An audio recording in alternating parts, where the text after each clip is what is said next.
Harriet Tubman's True Journey, the Underground Railroad Revealed. Picture this. It is midnight. The woods are alive with sounds, but the footsteps you hear are not your own. Behind you, hounds sniff the air, men armed with rifles are searching, and the only thing between you and death is your courage. Now imagine that you are not just running for your own life, but carrying the lives of a dozen others. That was Harriet Tubman's reality, not once, but more than 13 times. Most people know her as the conductor of the Underground Railroad, but that title is too small. Tubman was a strategist, a spy master, a leader who outsmarted enemies far more powerful than herself. Her life is not only the story of one woman's escape, but a blueprint of resistance, courage, and freedom.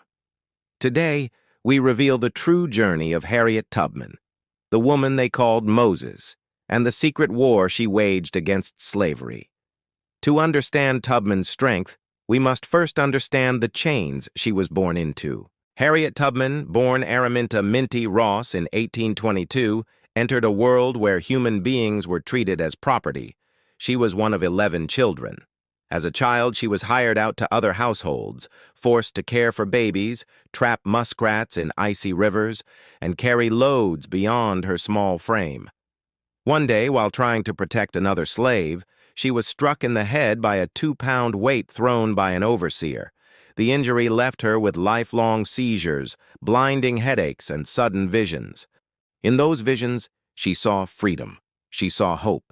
She believed God was speaking to her, guiding her toward a greater destiny. She once said, "I prayed to God to make me strong and able to fight, and that's what I have prayed for ever since." Life gave her pain, but that pain forged her faith and her will. She became an expert in navigating forests, rivers, and the stars. Every path, every hidden route, every tree line became her training ground. Skills learned in bondage became the tools of liberation. By 1849, Harriet's life reached a breaking point. News came that she would be sold south. To slaves in Maryland, that meant no return. Families torn apart, no hope of reunion. It was, in effect, a death sentence. Faced with this, Harriet decided she would not wait for chains to tighten. She said, "There are two things I have a right to, liberty or death. If I cannot have one, I will have the other." One night, she slipped away. Alone, armed only with courage, faith, and her memory of the stars, she walked nearly 90 miles north. She moved mostly at night, hiding by day, listening for hounds, avoiding strangers. Every rustle in the brush could have been a patrol. Every farm she passed could have betrayed her. And then, at last, she crossed into Pennsylvania, into free soil. The moment overwhelmed her. She later recalled, "When I found I had crossed that line, I looked at my hands to see if I was the same person. There was such a glory over everything. I felt like I was in heaven." But freedom felt empty without her family. Her husband, her parents, her siblings, they were all still enslaved. Tubman made a vow that would shape the rest of her life. "I was free, and they should be free."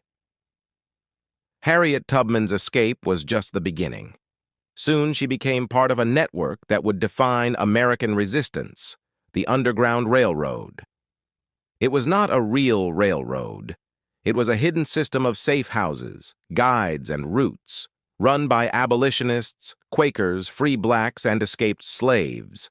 In Philadelphia, Tubman connected with William Still, a man who recorded stories of fugitives, creating a secret archive of resistance.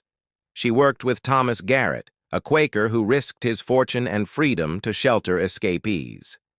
Tubman became a conductor, guiding passengers along the lines. But her work was more dangerous than most. In 1850, the Fugitive Slave Act made it legal for slave catchers to seize black people even in free states. Bounties were placed on Tubman's head. Slaveholders described her as 5 feet tall, dark-skinned, with a scar on her forehead. Posters warned she was dangerous, cunning, and must be stopped. Instead of stopping, she adapted. She stretched her missions into Canada, beyond the reach of American law. Over the next decade, she returned again and again to Maryland, rescuing her brothers, her parents, and dozens of strangers. In total, she personally guided around 70 people to freedom. Through her guidance, hundreds more escaped. Her friends called her Moses, the biblical leader who led his people out of bondage. Slaveholders called her a menace. Both were right. Tubman's genius was her strategy. Every mission she led was a careful, calculated operation. She often traveled in winter when long nights offered more cover. She chose Saturday nights, knowing that runaway notices wouldn't be published until Monday.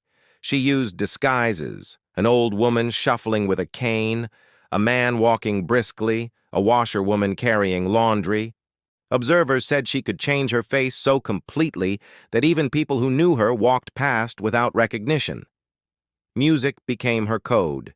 She sang spirituals like "Wade in the Water" to warn escapees to hide in rivers, erasing their scent from dogs.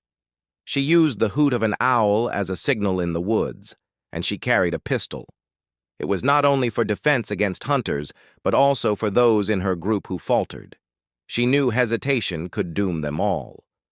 To one man who threatened to turn back, she raised her pistol and said firmly, "You'll be free or die."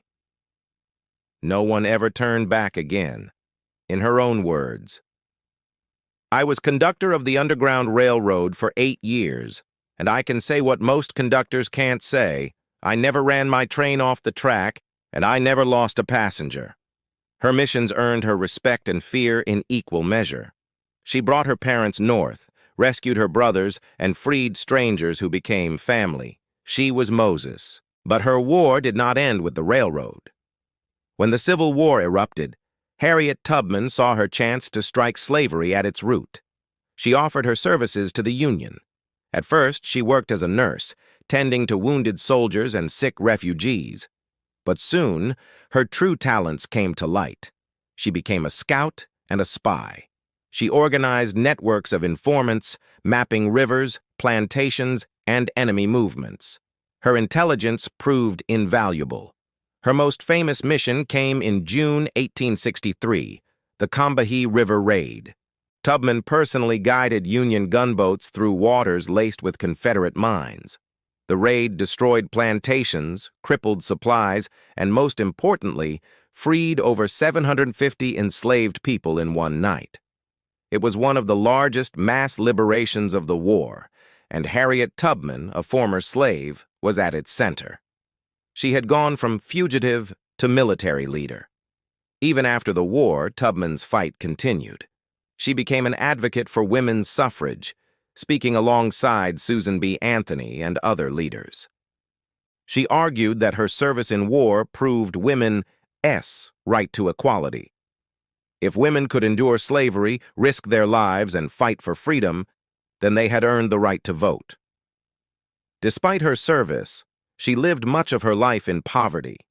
She struggled to secure a military pension despite her critical role in the Union victory. Yet she used what little she had to build a refuge. In 1908, she established the Harriet Tubman Home for the Aged in Auburn, New York, to care for the elderly and poor. She died in 1913, surrounded by those she had inspired, leaving behind a legacy larger than life. Harriet Tubman was more than a conductor. She was a strategist, a spy, a liberator, and a lifelong activist. Her life shows what one determined person can achieve, even against impossible odds. Her story is not just history. It is a lesson, a reminder that courage, faith, and determination can tear down even the strongest chains. So I ask you, which part of Tubman's true journey speaks to you the most? The fearless rescuer, the cunning strategist, the wartime leader, or the fighter for justice even in old age? Share your thoughts, because remembering Harriet Tubman means carrying forward her fight for dignity and freedom. This is the true journey of Harriet Tubman, Moses of her people.